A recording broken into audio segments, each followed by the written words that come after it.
Bapa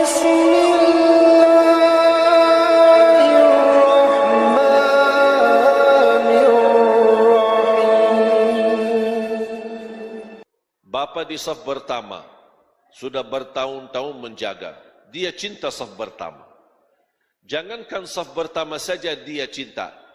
Dia tidak pernah terlewat takbiratul ihram sama imam.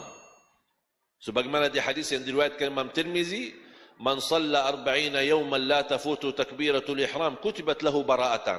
Barang siapa yang salat 40 hari tidak terlepas takbiratul ihram, tidak tertinggal. Imam Allahu Akbar, dia sudah standby Allahu Akbar. Selama berapa hari? 40 hari. Berarti 200 kali salat. Apa yang dia dapat? Dapat kebebasan dari neraka dan dari kemunafikan.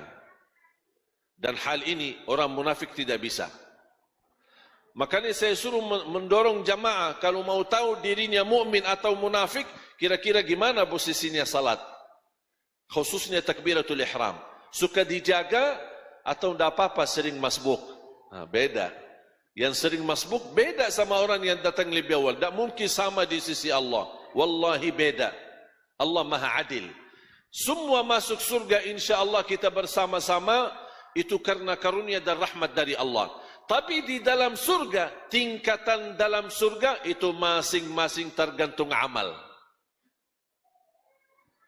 Masuk surga, tingkatannya ada yang di bawah, ada yang di tengah, ada yang di atas, paling atas bersama Nabi, bersama para sahabat, bersama waliullah, orang salih.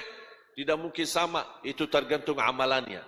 Sejauh mana yang tahajud, sunnah qabliyah ba'diyah, salat duha, puasa Senin Kamis, menjaga bacaan Al-Quran, tidak mungkin sama orang yang malas. Walaupun sama-sama masuk surga, kalau Allah berikan karunia dua-duanya masuk surga, tapi ada yang masuk surga tapi mampir dulu. Mau enggak mampir dulu? Mampir kemana? Ya neraka.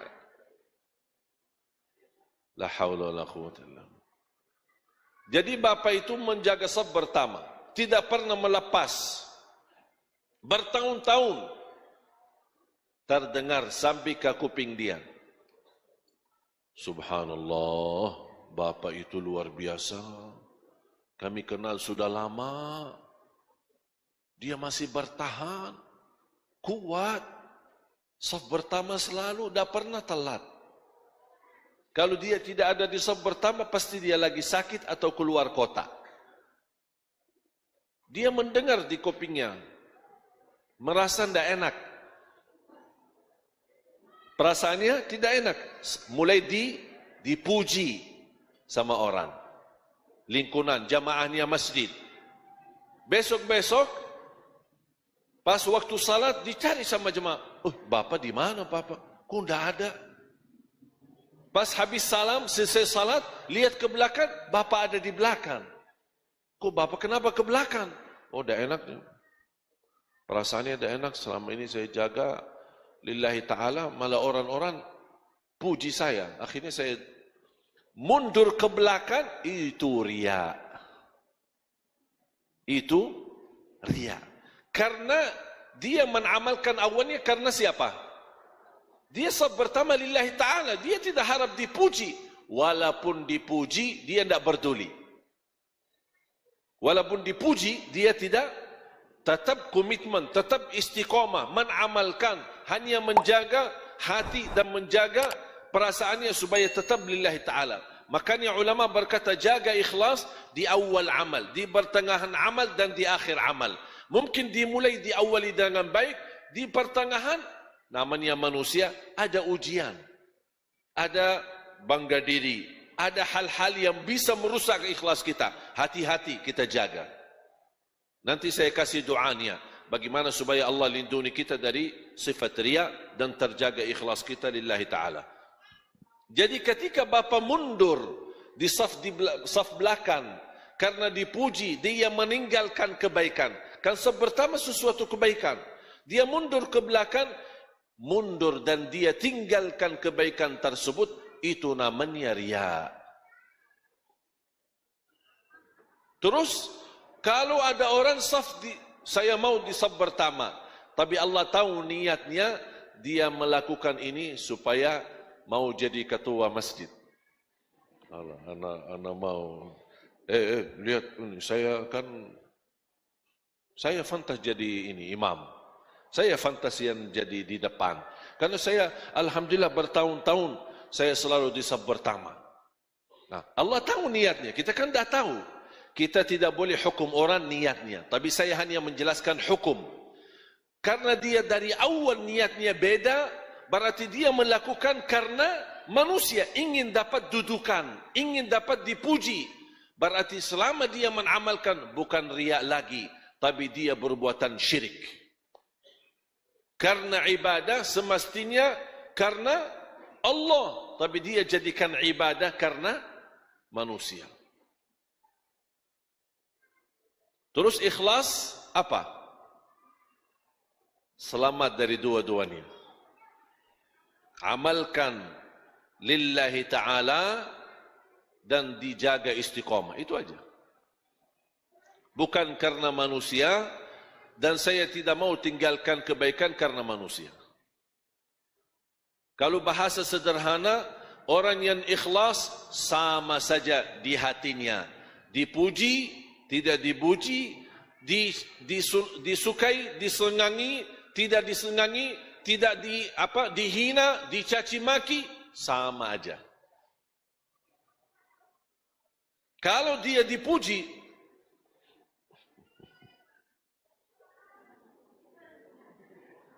senang dia, hatinya senang, merasa bangga, itu berarti hati-hati.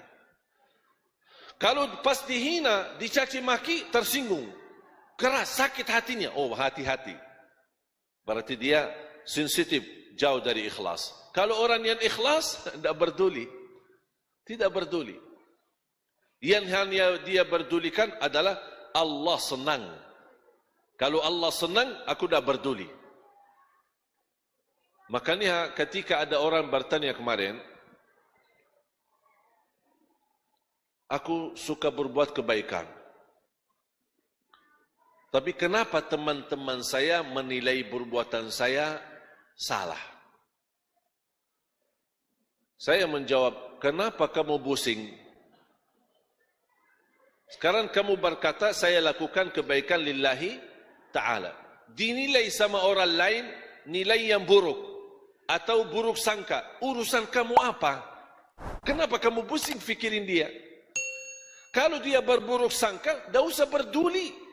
Yang penting kamu tahu diri, saya mengamalkan ini karena Allah. Orang lingkungan saya senang, lingkungan saya tidak senang, lingkungan itu mendekat, lingkungan itu menjauh, saya tidak peduli. Biarpun hidup sendiri, tapi amalan saya tahu, ikhlas lillahi ta'ala, tidak usah pedulikan manusia. Faham tak? Jamaah sekalian, hubungan kita sama manusia hanya saling mengisi, saling membagi kebaikan. Tapi kalau urusan kita sama Allah, jangan lipatkan manusia. Kalau ada sesuatu kita sama Allah, jangan mencari ridha manusia. Aku berdakwah, aku ingin mendapatkan masa yang banyak. Aku ingin mendapatkan orang memuji cara dakwah saya. Ada orang ini. Hati-hati. Berarti sudah tergeser dari kebenaran. Jangankan dia jatuh riya, bisa dia jatuh ke dalam syirik. Na'udzubillah min zalik. Ada satu doa di hadis yang sahih yang dibacakan oleh Nabi Muhammad sallallahu alaihi wasallam. Dan menurut saya itu doa memohon perlindungan dari riya. Memohon perlindungan dari riya.